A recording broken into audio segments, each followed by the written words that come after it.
kembali lagi di channelku.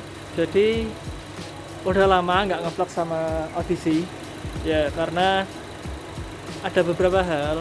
Yang pertama, kemarin Odyssey-nya itu diservis dan ini baru selesai di servisnya, tapi servisnya nggak masuk dealer, jadi nggak record. Tapi nggak apa-apa, yang penting mobilnya itu kerawat. Jadi mau masuk ke dealer apa enggak itu nggak masalah, yang penting mobilnya kerawat. Dan udah kira-kira sebulan kali ya nggak jalan-jalan sama Odyssey. Dan kali ini aku mau manasin si Odyssey-nya, karena kemarin juga habis ganti oli. Jadi kemarin habis ganti oli, terus apa ya ini ya, filter udara, filter AC udah ganti juga, gurah juga, terus oli matic juga udah diganti. Jadi biar mobilnya nggak masuk dealer tapi tetap harus kerawat ya, kira-kira gitu guys. Jadi langsung aja kita mulai vlognya, karena ini tepat jam 1 siang dan ini panas banget. Langsung aja kita jalan, let's go ya. Oke guys, jadi kita bakalan jalan-jalan aja buat manasin Odyssey-nya, dan aku nggak tahu mau kemana. Jadi di vlog ini tuh aku mau bahas tentang kekurangan dan kelebihan mobil ini ya. Banyak banget di internet itu ada tentang kelebihan dan kekurangannya, tapi kalau menurut pribadiku sendiri itu kurang benar dan kurang tepat. Jadi penilaian ini bersifat subjektif ya, berdasarkan opini pribadiku. Kalau misalnya ada kesalahan ya mohon maaf, harap dibenarkan. Kalian bisa tulis di komentar bawah. Langsung aja kita mulai. Yang pertama aku mau bahas itu kekurangannya, yang banyak banget orang bilang itu tentang pajak. Jadi pajak kendaraan ini itu kata orang-orang tergolong mahal ya. Tapi kalau menurut aku sih kembali lagi ke fungsinya. Jadi kalau misalnya mobil ini itu kan jarang banget keluar, mungkin ya cuman kota-kota, nggak tahu mau dipakai buat apa. Keluar kota pun juga jarang banget, paling ke kondangan aja biar terlihat OKB orang kaya baru.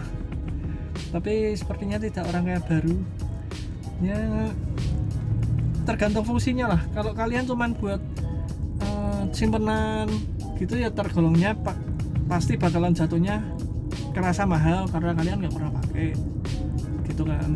Nah, yang kalau kalian pakainya daily untuk tiap hari kalian kerja, mungkin kalian punya kerja luar kota, kalau menurut aku sih pakai mobil ini sangat-sangat worth it.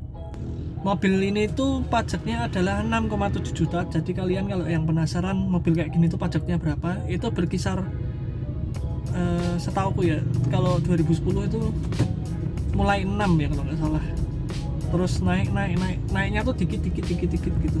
Nah ini kenanya 6,7, udah balik nama juga ke plat H, dan ini udah tangan kedua, nggak dari baru.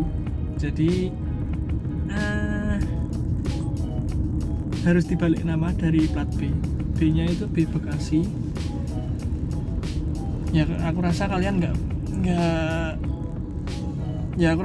tertarik lah sama asal usul mobil ini itu dari mana. Tapi yang pasti pajaknya itu 6,7 dan tergantung fungsinya aja. Jadi kalau kalian pakai harian ya jadi worth it, tapi kalau buat simpenan ya berarti bayar pajak per tahunnya gitu aja sih. Nah tapi di kelebihannya, kalau kalian punya mobil kayak gini tuh, waktu ke kondangan tuh kalian lewat lobby, misal banyak orang yang nunggu di lobby atau turun di lobby, itu akan membuat orang-orang bingung. Dan ini berdasarkan pengalaman pribadiku ya. Aku ngantar papa mamaku buat kondangan, terus turun di lobby tuh rame banget, dan kebanyakan mobil-mobil yang turun di lobby itu Alphard. Nah aku nekat pakai ini turun di lobby. Tahu yang terjadi apa? Orang-orang pada bingung dong, ini mobil apaan? Karena menurutku sih mobil ini jarang banget ada yang punya ya. Bukan jarang banget sih, populasinya kecil sih ya, dikatakan aja populasinya sedikit. Jadi orang-orang yang non car guy itu jarang banget yang tahu mobil ini. Nah biasanya yang orang-orang kaya kan, oh ya udah belinya Alphard aja. Cuman kalau kalian pengennya yang low MPV atau yang apa namanya station wagon ya kalian boleh ambil mobil ini gitu sih. Oke, jadi itu hal yang paling sering ditanyain, bukan yang paling sering sih, ya yang paling sering ditanyain sama orang-orang tentang perpajakannya itu kayak gimana, dan itulah kekurangan dan kelebihannya menurut versiku. Nah terus yang kedua nih, banyak orang yang bilang mobil ini tuh boros. Sebetulnya ya kalau aku mau bilang ya, mobil ini tuh nggak boros sama sekali. Kenapa bisa nggak boros? Sekarang dengan bobot 1 ton lebih dan mesinnya itu 2,4 liter. Kalau semisal dikasih mesin 1500 atau 1800 malah akan lebih boros lagi, bener nggak? Itu menurut pemikiranku sih ya. Nah, dan banyak sih tergantung situasi dan kondisi sih ya. Semisal nih yang nyetir lagi kebelet boker gitu kan, terus di tol nggak ada rest area, masih kira-kira masih 20 kilo lagi nih, masa iya mau boker di pinggir jalan kan nggak mungkin. Jadi mau nggak mau kan harus injek gaspol kan buat apa lebih cepat sampai ke tujuan kan. Nah jadi tergantung situasi dan kondisi kalian aja sih. Terus misal lagi nih jalanannya tuh naik turun kayak di Salatiga gini, itu udah pasti makan bensin banget sih. Kecuali kalau jalan yang kalian lewati itu turun terus dari start sampai finish kalian turun terus, ya itu pasti sangat-sangat hemat BBM. Tapi itu tidak mungkin, ya kan? Supir juga menjadi faktor lainnya ya. Misalnya supirnya kakinya gatel ya pasti injeknya kan dalam-dalam. Cuman kalau santai gitu kan ya tipis-tipis. Di EcoMode juga, EcoMode ini juga pengaruh banget sih. Jadi gasnya lebih soft, lebih lembut kayak udah lah gak usah dibahas ya. Jadi kayak gitu ya. Oh ya, yang paling penting tuh isi dari BBM-nya juga sih. Kalau kalian pakai Pertalite atau Pertamax itu juga ngaruh. Kalau nggak percaya kalian isi aja buat harian, itu pasti nanti bakalan kerasa banget kalau mobil ini dikasih Pertalite sama Pertamax. Jadi yang paling kerasa ya akselerasinya itu pasti lebih lamban kalau pakainya Pertalite, karena memang mobil ini kan di tangki bahan bakarnya diwajibkan untuk menggunakan oktan 90 ke atas ya, kalau nggak salah 92 kali ya. Dan mekaniknya juga bilang ya kalau kepepet ya Pertalite ya ora apa-apa, cuman aja terus-terusan mas, soalnya mesakno mesinnya juga gitu.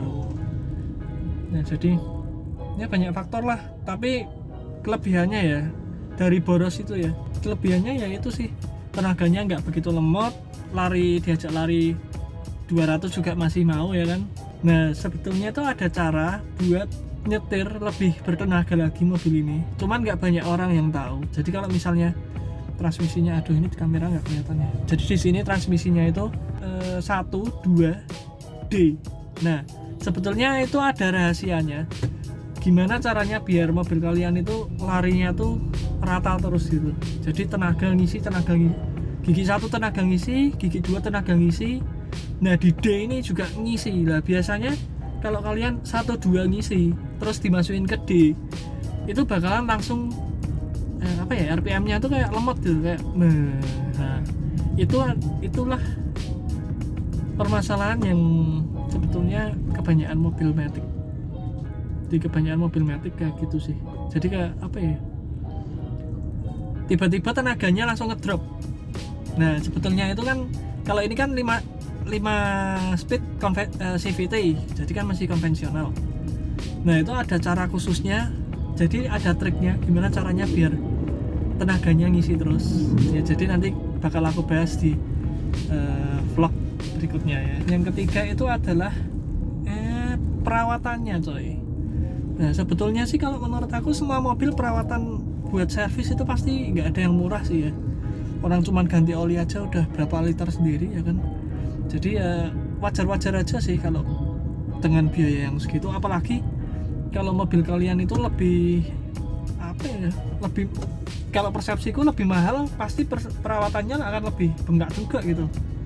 Contoh aja sih Mercedes yang baru-baru kan, yang misal C250 ya kalau nggak salah, itu punya temen aku tuh setiap kilometer 20.000 harus ganti shockbreakernya itu harus ganti, dan itu harus ganti baru, kalau enggak di panel konsolnya itu keluar warningnya.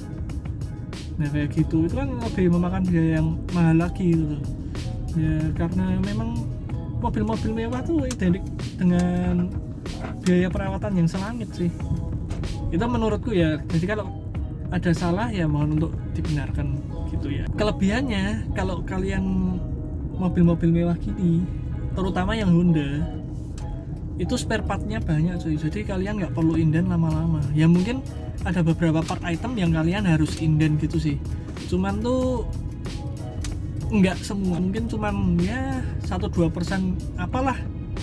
Kayak misal kemarin ini ganti air filter kan, itu air filternya kebetulan banget, jadi pas banget kosong, dan ditanyain ke Semarang juga kosong, Solo juga kosong, jadi harus inden dari Jakarta. Tapi nggak lama-lama banget sih, itu cuman berapa hari ya, 4 hari lah kalau nggak salah, itu udah datang sih barangnya, dan ini udah dipasang, jadi udah baru. Oh ya, sedikit cerita ya, kalau filter ori itu kotor kan, misal kotor kan, itu paling enggak 35.000 40.000 lah, itu udah kotor menurut sih. Itu nggak boleh disemprot bro.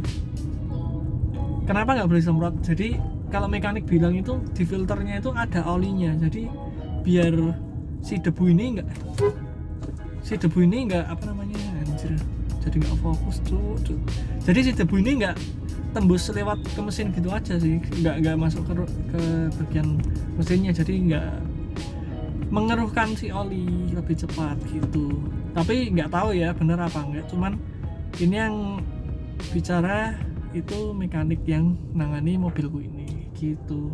Nah ngomong biaya perawatan lagi ya, mobil ini tuh perawatannya di luar bengkel, dan orang-orang pada bilang lah kalau di luar bengkel kan putus service record. Ya emang kenapa gitu loh.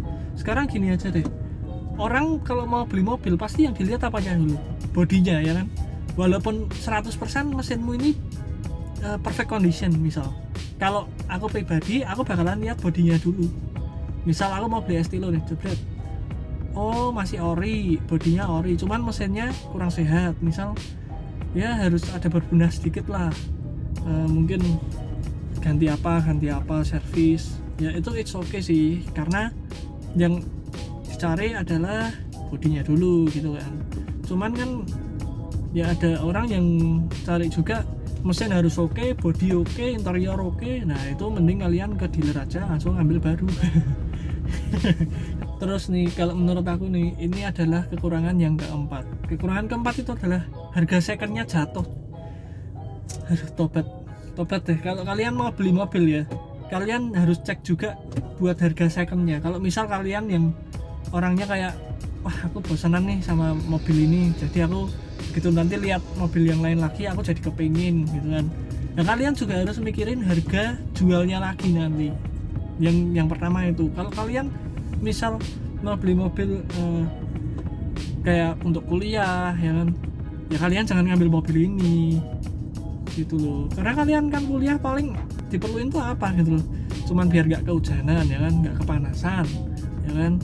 Mungkin kalian bawa file-file atau barang-barang buat kuliah ya kan, ya kan kayak Brio Jazz aja kan udah cukup gitu loh. Kalian nggak perlu beli yang mobil kayak gini, karena ini adalah mobil keluarga gitu loh. Kalau kalian ngelirik Odyssey itu, aku persepsinya lebih ke mobil eksekutif atau mobil yang udah siap berkeluarga gitu ya. Kalau aku sih siap apa enggak sih tergantung calonnya, karena jomblo udah setahun cok, belum nemu siapa-siapa nih ya, jadi kayak gitu.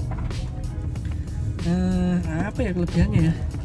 Ya kelebihannya kalian bisa dapat mobil mewah dengan harga yang murah. Dan itu doang sih kelebihannya kalau menurut aku. Jadi kalian bakalan lebih dipandang kalau kalian berhenti di lobi mall, karena mobilnya juga terlihat lebih mewah. Nah, tapi kalau buat kalian yang mau mencoba untuk menjadi fuckboy, jangan pernah beli mobil ini. Karena kalau kalian bawa mobil ini, kalian malah dikira sugar daddy, bro. Ya jadi gitu. Ya jadi gitulah. Pokoknya intinya kalian beli mobil tuh sesuai dengan kebutuhan kalian aja lah. Kalau kalian butuhnya buat kuliah, ya kalian beli yang praktis-praktis aja. Karena kalau pakai ini tuh parkirnya pun juga susah loh. Susah. Bokongnya tuh, waduh ya ampun, lebar banget. Apa tuh namanya? Big S ya. Big fatty S. Fetish. Mana ngomongin bokep aja.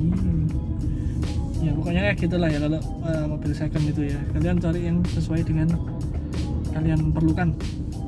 Nah kayak gitu. Nah yang terakhir ya, aku kan baca-baca di Google tuh, banyak banget yang bilang kalau mobil ini tuh rusak di transmisi sama apa tuh namanya, power steeringnya. Dan jangan sampai lah mobil ini jangan sampai rusak di bagian itunya lah. Kalau menurut aku ya, mungkin power steering iya, karena tuh aku tanya sama mekaniku, bagian apa tuh ya namanya, modul power steeringnya itu ada ego. Jadi bagian modul power steeringnya itu ada di bawah, tapi aku nggak tahu pastinya itu di bawahnya di bawah yang mana. Cuman tuh apa ya ininya loh, penempatannya tuh gampang kerendam sama air banjir gitu loh. Jadi kalian nggak boleh terabas banjir pakai mobil ini. Ya jadi kalian tuh nggak boleh terabas banjir pakai mobil ini, karena mobil ini tuh mobil mewah, jadi nggak boleh terabas banjir, nanti kakinya gatel-gatel. Oh ya, ngomongin kaki-kaki aku tadi lupa, kalau mau beli mobil ini ya, kilometernya udah agak tinggi, kalian harus cek itu yang paling utama kaki-kaki, karena mekaniku bilang itu Honda kelemahannya itu di kaki-kaki sih. Ya wajar aja lah di kaki-kaki, karena kaki-kaki Honda itu menurutku empuk sih, empuk. Ya hampir mirip kayak Livina lah, kenyamanannya itu hampir mirip-mirip seperti itu. Begitu ya, balik lagi ke apa ya tadi ya, oh ya power steering. Jadi nggak boleh terabas banjir karena konsol modulnya bisa konslet seperti itu.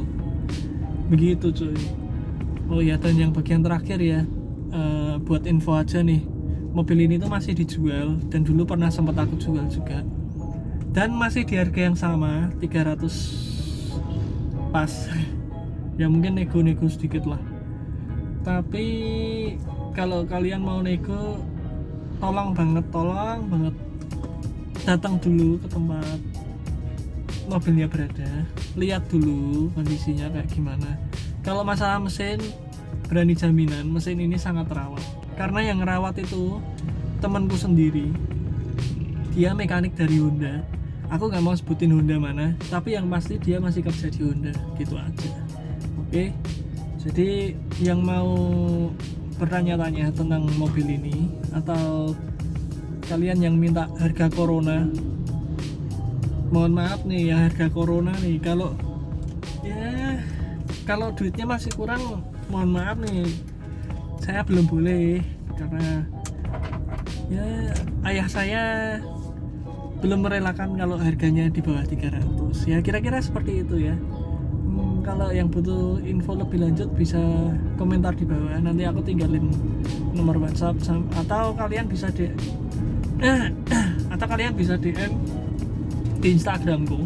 Jadi nanti aku pasti langsung balas juga. Jadi yang minat monggo boleh dikontak langsung aja. Ya jadi gitu aja vlog hari ini.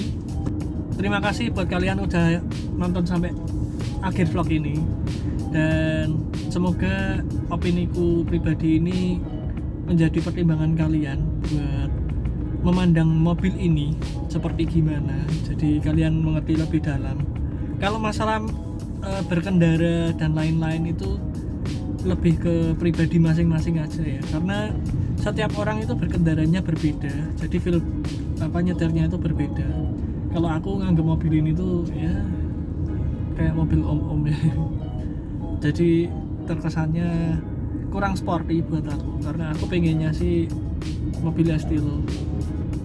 Cuman ya nunggu ini kejual dulu, makanya ayo bantu beli mobil ini biar saya bisa beli estilo.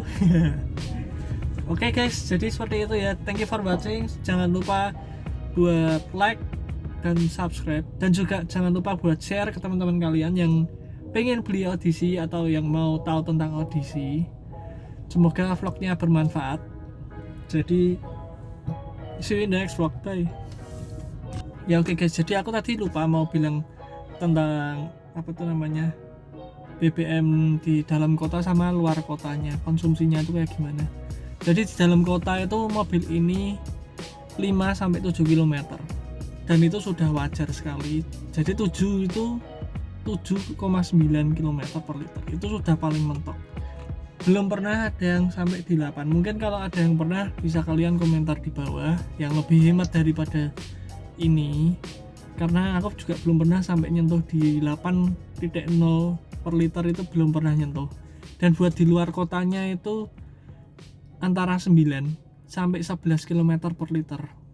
Belum pernah juga nyentuh sampai di 12 km per liter. Nah, mungkin itu banyak faktor juga ya, mungkin kondisi jalan juga yang naik turun atau lagi macet juga. Jadi itu semua adalah situasi dan kondisi masing-masing aja sih. Jadi kayak gitu. Dalam kota 5-7 km per liter, dan di luar kotanya itu 9 sampai 11 km per liter. Ya, jadi kayak gitu guys, yang penasaran tentang konsumsi bahan bakar mobil ini. Dan yang pasti ekonya juga nyala. Nggak mungkin eko nggak nyala. Kalau nggak nyala, luar kota pun nggak dapat segitu, dan dalam kota pun juga nggak dapat segitu. Ya jadi kayak gitu kira-kira konsumsi bahan bakarnya.